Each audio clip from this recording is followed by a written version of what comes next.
Good afternoon. Thank you for coming here to attend this session. So I'm going to talk to you about the science and ROI of social media influence.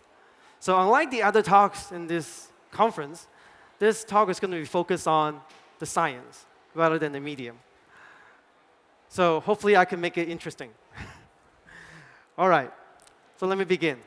So social media basically democratize content creation. What that means to you is that now everybody can create content, not just the professionals. Everyone can create content. Okay? Now, some of those content creators actually have garnered like a huge number of followers and making them very influential on this new medium. Now, to understand how you can actually benefit from these influencers as well as the earned media that they created, we have to understand a deeper way of how influence operates and how it propagates on social media. So let's begin by take a little deeper understanding of what influence is. Okay? So influence, let's look at the definition. Influence, by definition, is the ability to change someone's thought or behavior. Okay? But it matters how you do it. Okay? You certainly cannot pay someone to change their behavior or thought, right? That would be a bribe. That would not be influence at all. And you certainly cannot use force, right? Because that would be coercion. And you also cannot, frustrate people, annoy people to do it, because that would be just frustration, right? And you also cannot trick people into doing something, because that would be deception, right? So basically, influence is the ability to change a thought or behavior under these four conditions of no carrot, no sticks, no annoyance, no trick. That's what influence is. So what is the influencer then? An influencer is basically someone who could do this better than the average people do, better than the average, right? So now, how do you actually find these influencers? How do you find them on social media? There's millions and billions of people on social media. How do you find them? So first, we have to understand that influence is actually a concept involving two parties, right? There's the influencer, right? And there's also the target audience you're trying to influence. So having established that, we basically analyze more than 10 years of data on our Lithium platform. And what we find is that there's 6 factors that's critically important to the propagation of influence, right? So we simply ask the question of, what does it take for the influencers to propagate his influence to the target audience, right? Basically, we find the 6 factors that's really important. Now, this first factor is credibility. So credibility is certainly important because for example, if I'm not credible, I cannot influence you at all, right? You wouldn't listen to me here, all right? On the other hand, if I am credible, but I don't talk to you, right, I also cannot influence you. So the second factor is bandwidth. So bandwidth simply says that how much or how efficient, how prolific do you propagate this information on this new medium, right? So that's bandwidth. The third factor is relevance. Okay, relevance is basically how the influencer's domain expertise match the needs of the audience he's trying to influence, right? For example, if you are trying to buy a camera, and I am a car expert, right?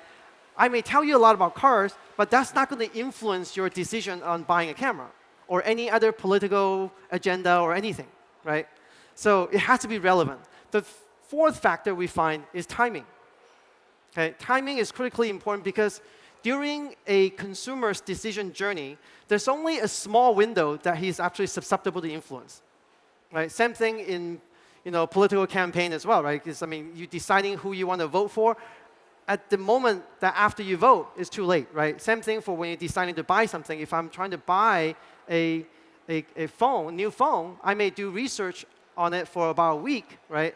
After a week, I would have bought the phone, and you would have been too late. You would not influence me anymore.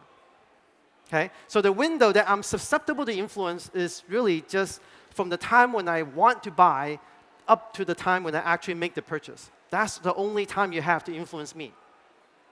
Okay? Now, the fifth factor is channel alignment.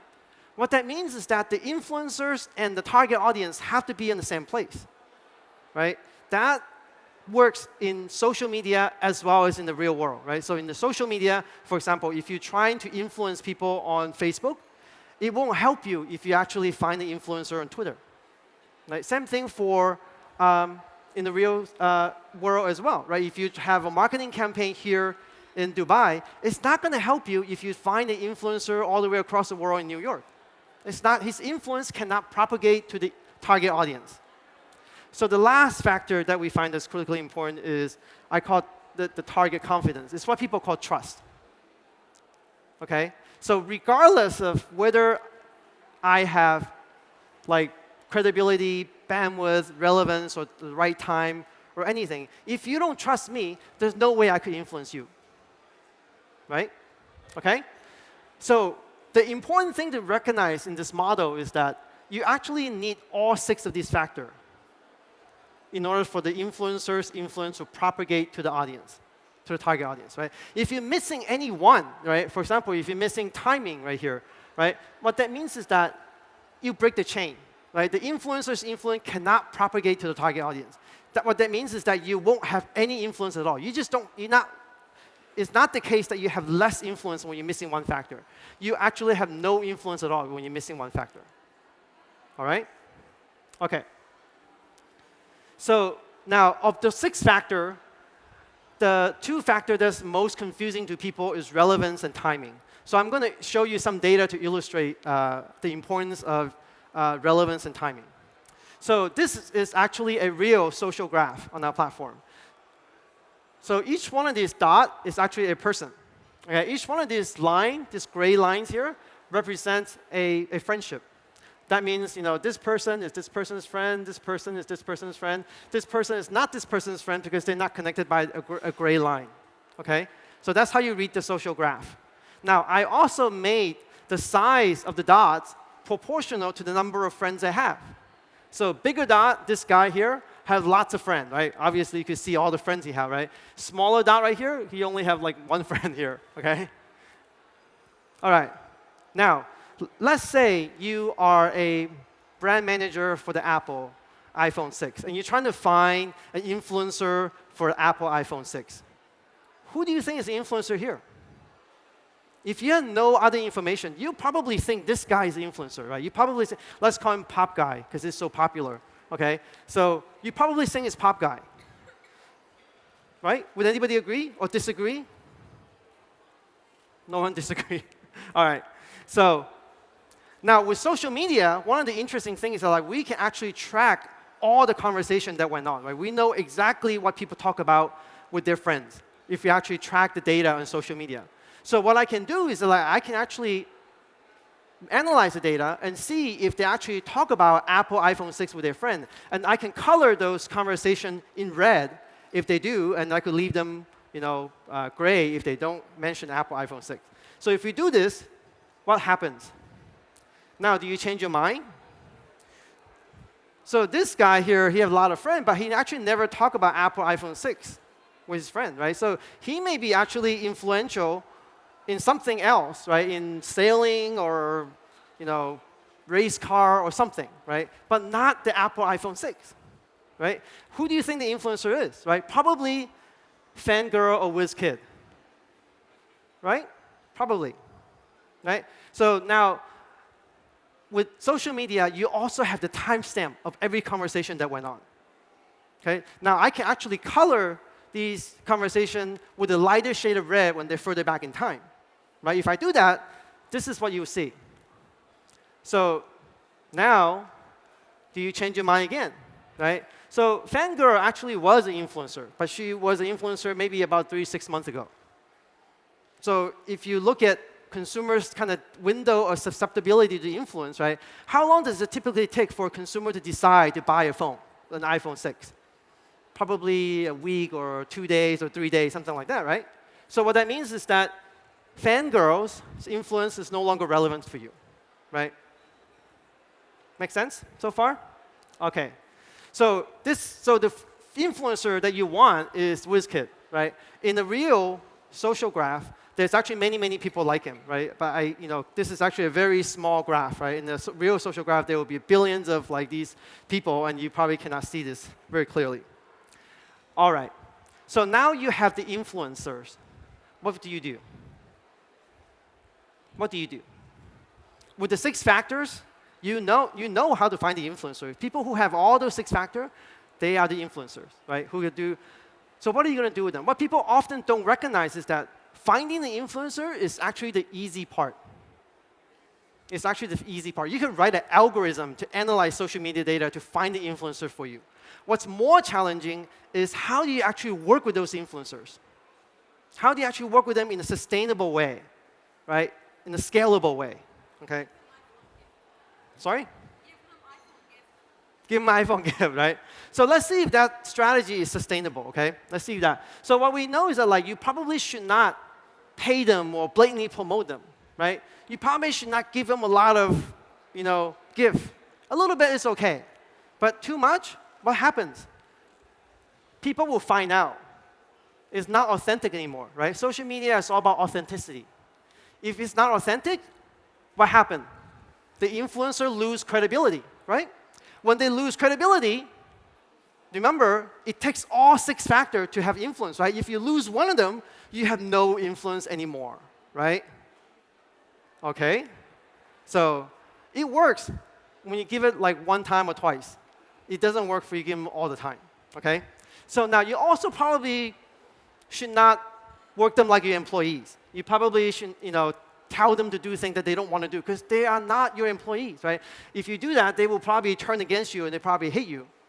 So how do you actually influence the influencers?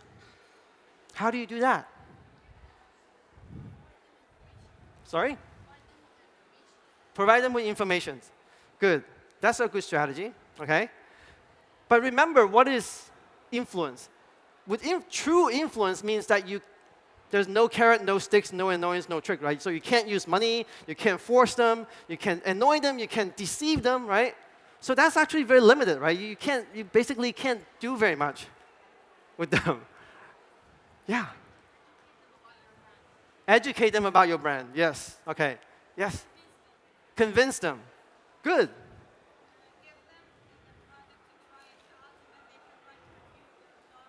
That's right. Yeah. So all those are very good strategies. Excellent. Okay.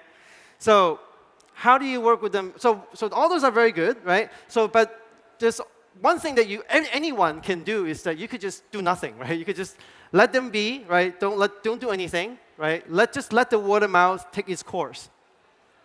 If you do that, this is what will happen. So you could do your marketing and do your media buy, and what happens is that you will have some people who are passionate about your product and services. They will catch on to the conversation and they will start talking about it. Okay? And when that do, this is what will happen. The word of mouth will spread a little bit, right? What's wrong with this picture? Not connected, right? The problem is that you can see from the previous picture is that the word of mouth, actually, the influence don't propagate very far, right? It doesn't propagate very far because the passionate influencers are too far apart, right? They're not connected, like you said, right? What that means is that the word of mouth basically will decay before you reach another person who will pass it on, right? And now, over time, these passionate influencers, their passion will actually subside too, right? When that happens, everything ends, right? You don't, pretty much, that's game over. So the problem is with distance and time. So what do? The solution is very simple, right? The solution is shorten the distance between these passionate influencers. And there's many ways to do that, right? There's, for example, one way to do it is you can have a real-life meetup, like here at a conference, right? We're all passionate about media, right? So we come here, we talk a lot about media, generate a lot of conversations. But that's a pretty expensive thing to do, right? You can't do this every day, right? Another way to do it is you can have a community, right? Essentially, you shorten the virtual distance between these people. Okay? Now, how does community overcome the effect, the decaying effect of distance and time? How does it do that? So community could do that basically through high concentration of these passionate consumers. The key is concentration. is not just many. Having many of them is not enough. You have to have many of them close to each other. That's what concentration means. If you have a lot of them and they're all spread out, what you see is the previous picture I showed you, right? They're all too far apart from each other, and then nothing goes on, nothing happens. So when you actually put many of them close to each other, the result is that you will have ongoing conversation, right? If you put one person who loves media, another person who loves media, put them together, they're going to talk about media all day long. Ongoing conversation. One of the benefits of community is that the content is actually persistent. It stays, and other people could find it and join the conversation. Moreover, people evolve the conversation. When people are having conversation, the topic kind of switch around, jumps around, right? And then it makes things more relevant for other people. So when you have more conversation, you increase enthusiasm, and you also prolong your lifetime, the message lifetime, and you increase relevance and adoption. So all of these things actually creates even more conversation because you have more enthusiasm, right? So this actually is a positive feedback loop. When you have a positive feedback loop, this thing will turn into avalanche, right? It becomes an avalanche. So let's take a look at what this means in pictures, okay? These are the same 4 guys who's passionate about your brand. Now, if you actually put them in the community, right? Now, if we do the same thing as before, I have not changed anything, right? I still do not much, right? All I do is put them in the community, and I do my marketing. The same 4 guys start talking about your content. Now, when they do this time, when they actually talk, because other people are in close proximity of them, right? The other people will hear them. The other passionate user, other passionate influencer hear them, and the conversation goes on much longer. And because the conversation goes on much longer, more people will hear it, and more people start joining the conversation, and this basically turns an avalanche. This is how you create virality. This is how things go viral. Okay? All right. So even though there's a very limited amount of things we could do, right? There's no carrot, no stick, no annoyance, no tricks. Well, we can't use any of those things. But there is a repeatable strategy that we can engage with the influencers. And that's basically to co-create value with them within the community. So community actually provides a lot more than just a platform. You actually give the influencers an audience. Like provide them an audience, essentially amplify their influence.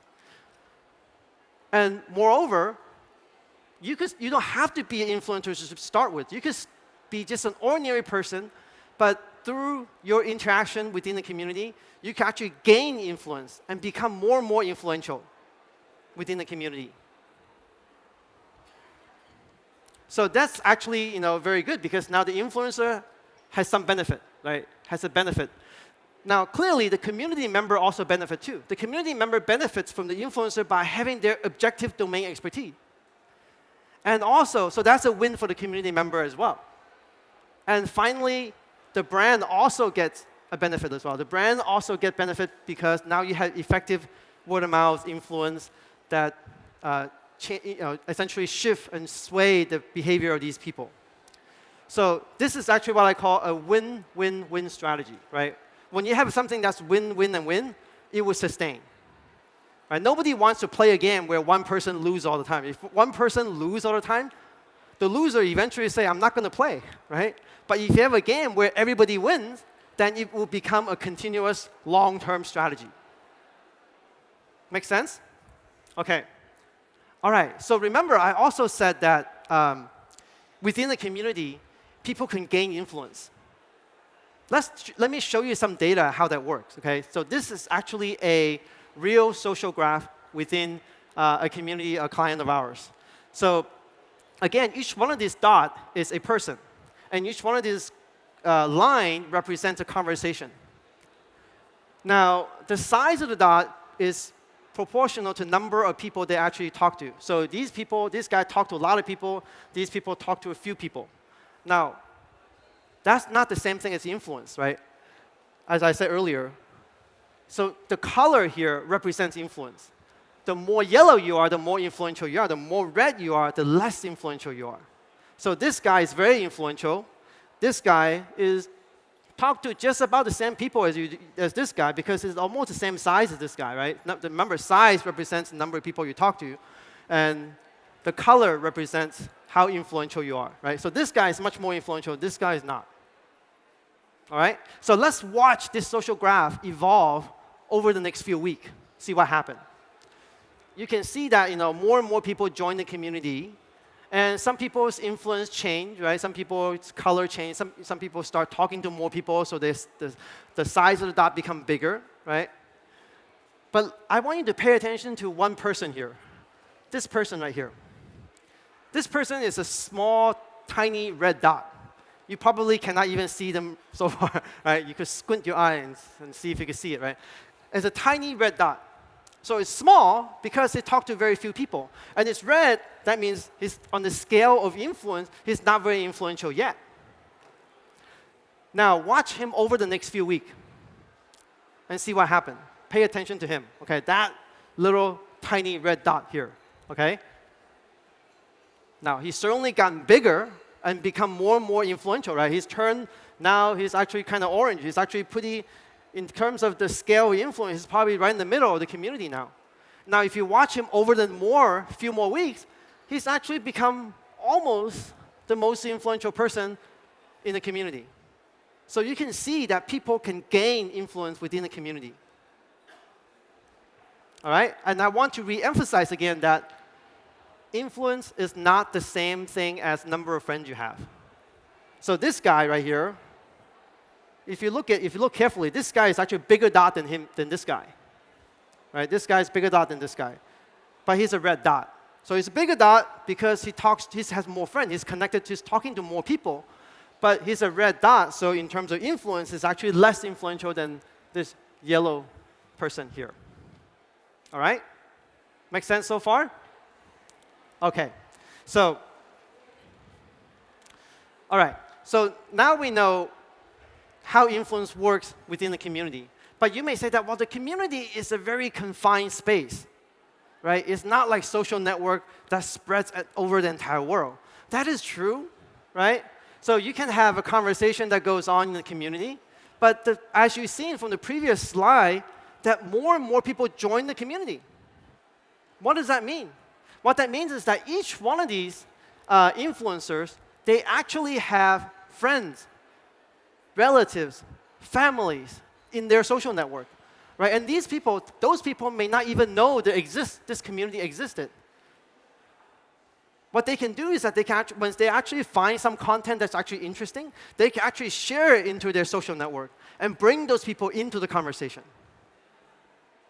All right? So basically, what happened is that the community almost acts like an echo chamber, right? That amplifies your message, your media, and it spreads. Even though you see the message within the community, it will actually spread way beyond the community.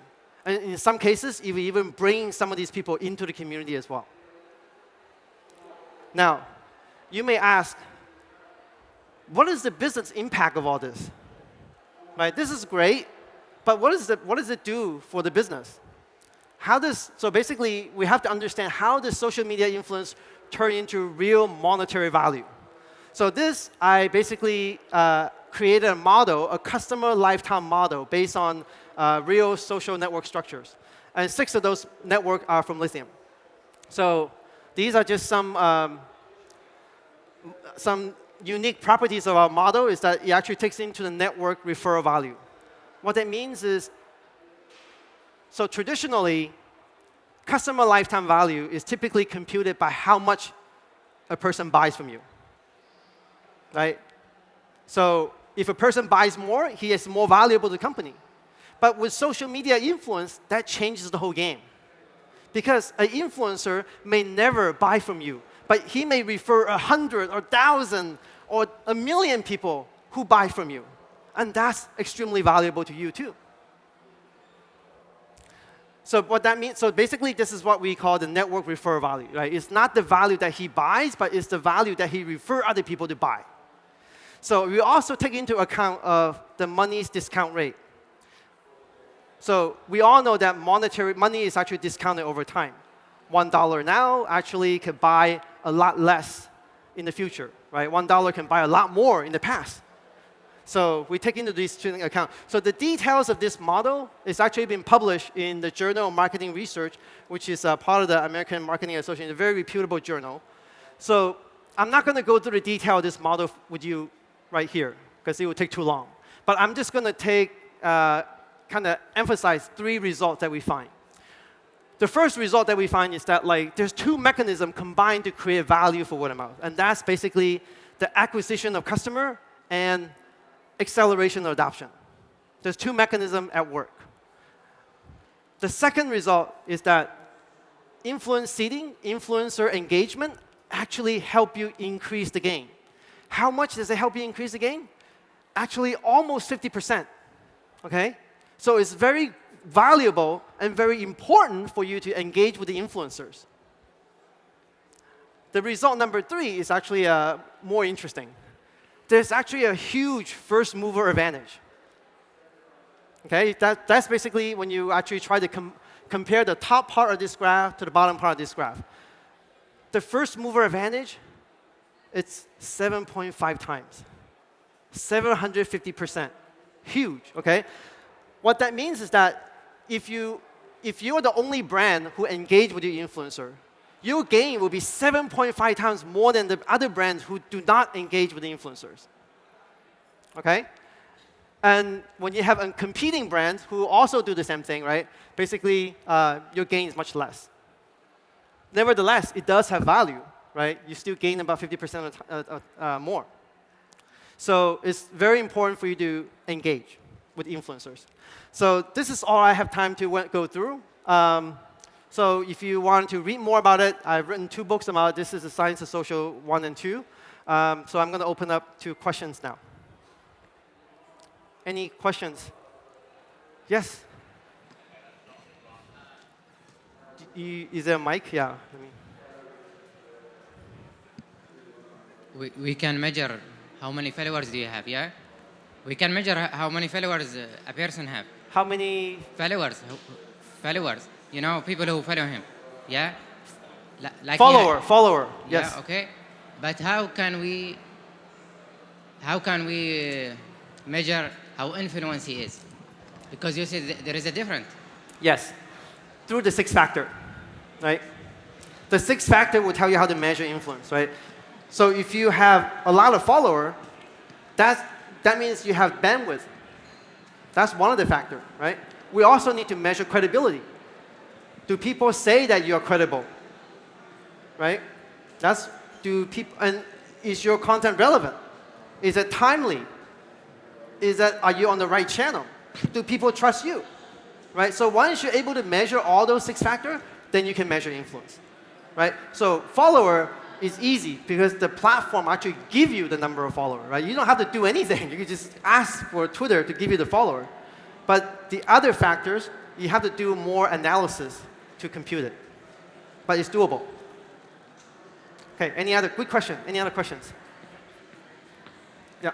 So, hold on. Maybe you first, and then we'll come back to you. Yeah. Yeah. I have a question regarding the community. Yes. How can we avoid the material benefits? For example, let's say we have an event or we're working on a project and we're trying to make more influencers through community.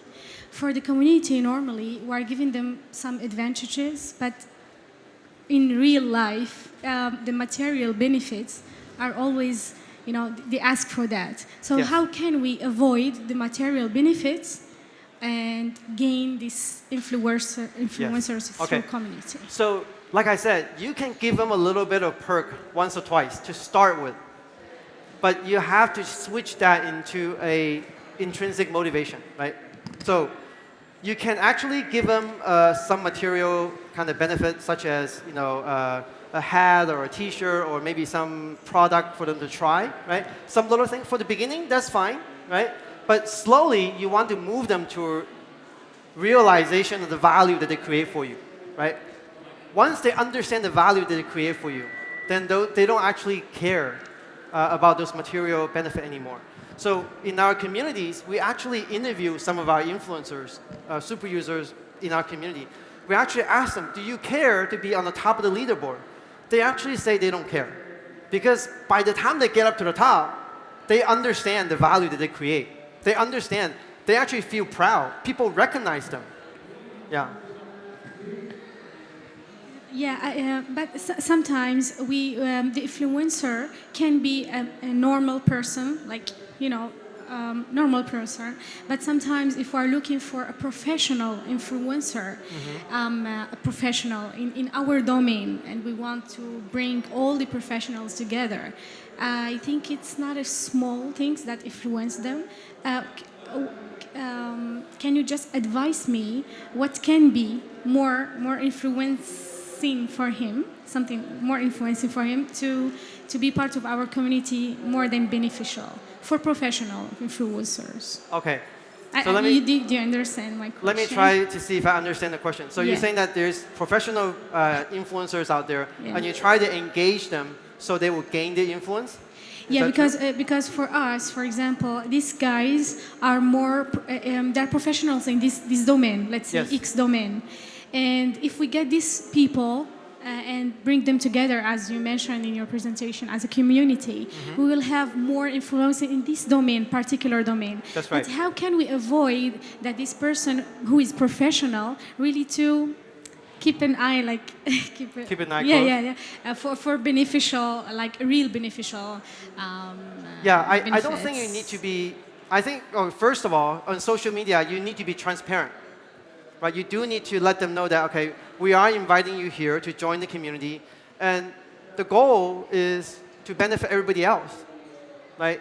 We could give you some benefit to start with, but the ultimate goal is to benefit the rest of the world. Right? So you have to have some higher goal, and you slowly shift them toward that goal.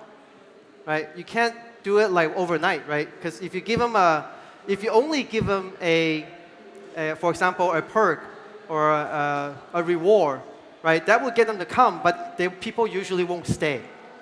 Right? They will actually want more stuff from you, right? And that actually becomes not sustainable. So the important thing is that yes, you could give them some material rewards in the beginning, but slowly you need to educate them. Look how many people you have helped. And then they start to feel good, right? Look at how many people you benefited. Look at how many companies have benefited from your idea.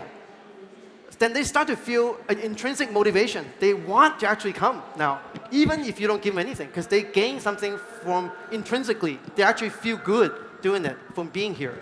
That's the key, okay? Turn their material rewards, slowly shift them away from the material reward and shift toward an intrinsic motivation. Okay? Yeah, you have a question here. Yeah.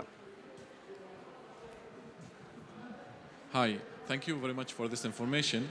After we create the influencers and after we have all these kind of followers, how to reflect that and implement it on the real life? How to reflect it and have it on the real life. Let's say that we have a restaurant.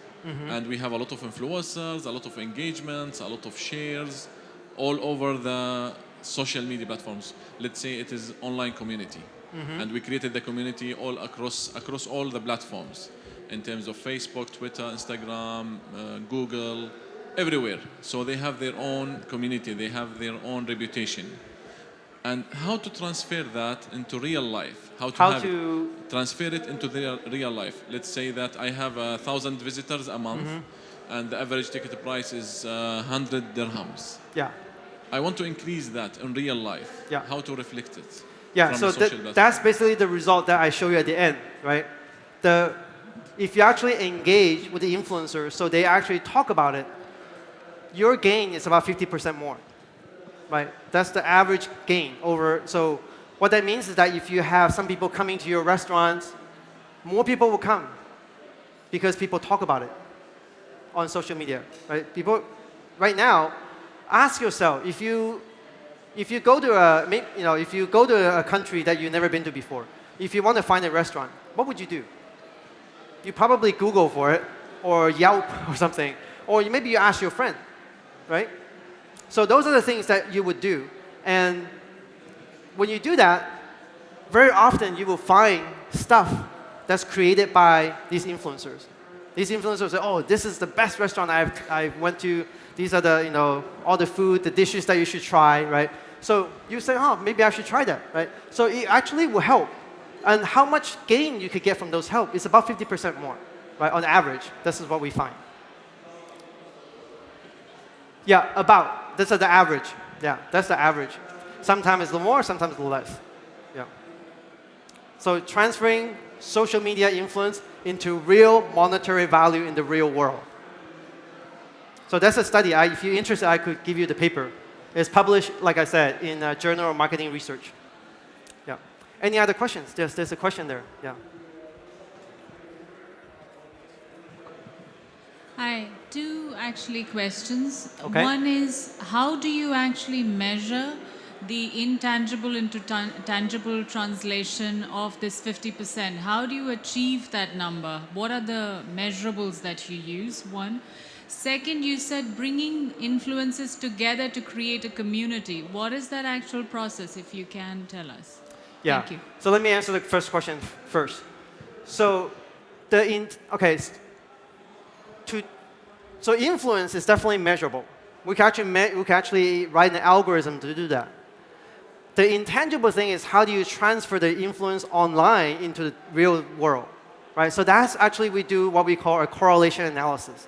We actually look at the activity of these influencers online and try to correlate it with real monetary gain in the real world, right? For example, you can actually track how many influencers you have over time. Like, so first week I have 5, next week I have like 3, next week I have 10. So you can actually have a data of how many influencers or how much they talk about you over time. And you can actually correlate that with your business gain, your business value. If your business value, your sales, right, for example, your income goes perfectly correlated with the influencer activity, then you know it's very significant impact. Sometimes it's not perfect, but it's somewhat, correlated, but not with the correlation coefficient of 100%. Sometimes it's correlated 50% of the time, right? And that's still gain, right? So that's how you do the analysis. So the second question is, how do you invite these influencers and bring them into the community? So very simple, engage with them, right? When you actually engage them, they all start talking around you. If you can have a platform, right, that will help too, right? You can say actually create a platform, an online community. Invite them to come. You say, you are influential in, like, say, media. Why don't you come join this community? All these are other, media influencers. Why don't you join and have this great discussion here? If you invite them to join and they see that other people are also interested in media, they will come, right? Yes. There's a question here.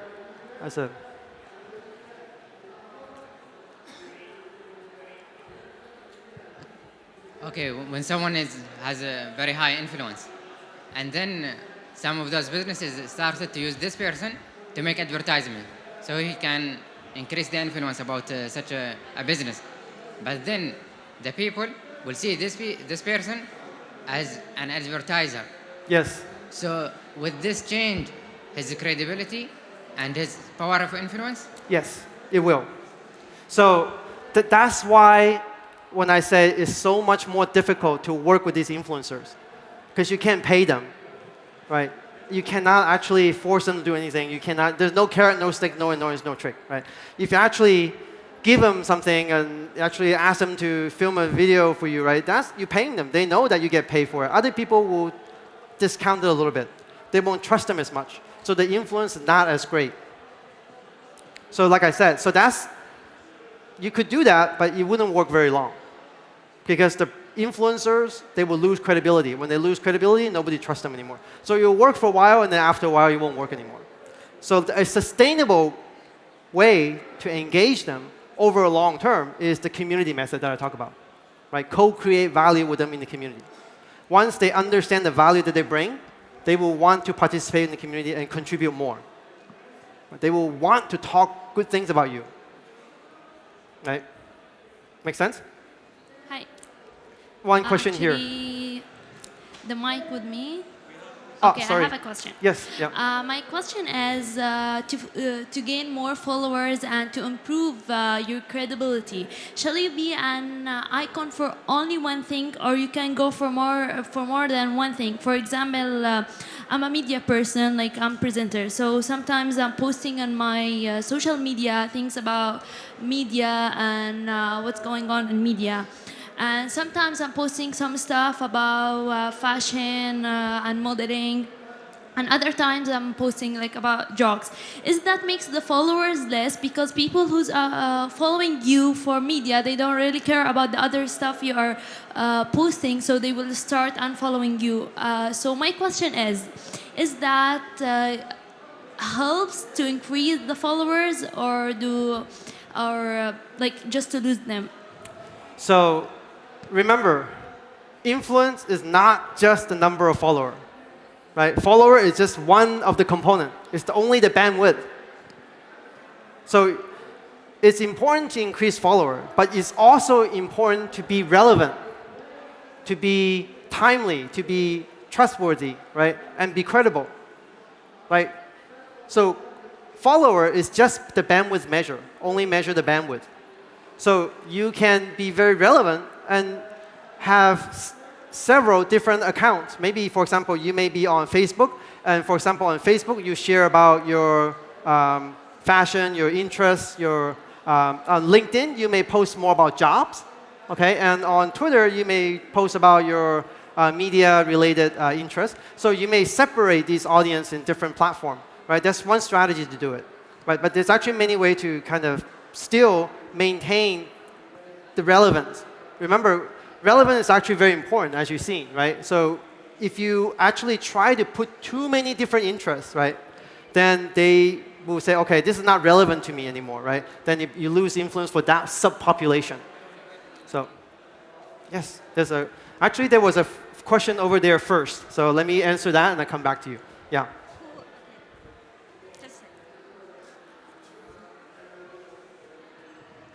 Hi. Yes. The question is about the timing of pushing our data on the social media. So always when I read about this thing in a lot of articles, they say that... Can you speak closer? Yeah. Yeah, that's good. Yeah, they advise to check what is the big time for the people who is following you and push your data in this time. Mm-hmm. But from the experience, I think the people, when they start checking their feeds, they start reading and then scanning, and then it's just pass and check what is the important thing. So is it good advice we publish only in this time, or we keep publishing, or we repeat what we publish? Yeah, so timing is a very difficult thing to get right. There's actually not strictly speaking, that's actually still an open question. There's actually not an optimal time to publish. That actually involves you to know a lot about your audience. If you know that your audience is only active at this time, yes, then do that. But we actually have very little information about our audience, because a lot of audience actually just simply read our content. They may not participate, they may not retweet, they may not like your thing or favorite your tweets and stuff like that. But they simply consume. But those data are not visible to us. So it's actually very hard to get that. So if you want an advice, I would just say, just be honest, be authentic, right? And if you want to share something, share at the moment. It's that simple, really. What? Yeah, in crisis situation, you need to share, just share. Yeah. Because, I mean, that's the most relevant time. Usually the most relevant time is now. Okay? And that's happened for probably, I would say, 70–80% of the time is now.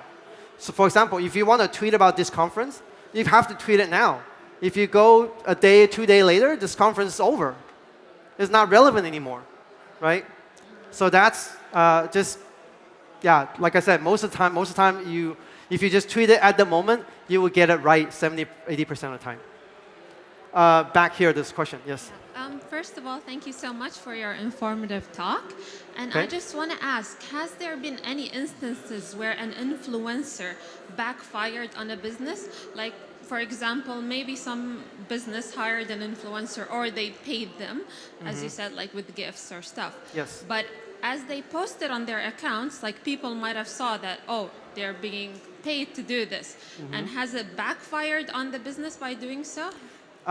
It has in sometimes. So the key thing is that you can't do that too blatantly, right? I mean, I think people understand that sometimes business will give you a new product for you to try out, right? Just as a beta testing. And they don't, the influencer often will, when they actually write a blog or something about the product, they will actually disclose, saying that, okay, this company has sent me this product, or these opinions are mine. Sometimes they may say good things, sometimes they will say bad things about the product if they don't like it, right? But a good influencer, right, will disclose that. They will actually say that, okay, this is a product sent to me by this company, and I'm just reviewing it, right? So they know, the reader will know about it, right? But if you let people find out, that's actually worse, right? So it's better to be transparent. Yeah. Yes, there's a question there. Yeah. Hey. Okay. So let me take the last questions, and if people still have more questions, we can take the questions off stage. So go ahead. Yeah. Okay, thank you. We've been talking about engaging a lot, and you've mentioned that a lot of times during your talk, the influencer being engaged with the community. What exactly do you mean by engage? Is it just posting a picture or even replying on the comments that people commented on the picture? Is it only tweeting or even attending events and being available to be engaged with the people, with the public? Yeah. So engagement is actually a very, very confusing word in the industry. It means a lot of things. So a lot of people think that engagement is one thing. That's actually not true. Engagement is actually many, many different activities. Reading some content is an engagement too. If I read a news article from a news agency, I'm engaging with that news agency, right? You can also share. That's require a little more effort because I have to read it, I have to share, right? So engagement actually is a spectrum of activity from the most passive all the way to the most active, most deeply engaged. So it's actually a spectrum of many, many different activities. For example, consuming content is probably I would say the most shallow type of engagement. And then sharing is the next, it requires a little more effort. Curating, help you, rate content, right? That's actually require even a little more effort. Help you create content, right? That's even more effort, right? Maybe help you co-create product and services. That's even more effort because now they have to coordinate with you, right? So all that are different forms of engagement. There are different depths of engagement. So engagement is not just one thing. It's many, many different activity. And depending on how much effort those engagement require, it tells you how deeply engaged this customer is, this person is. Okay?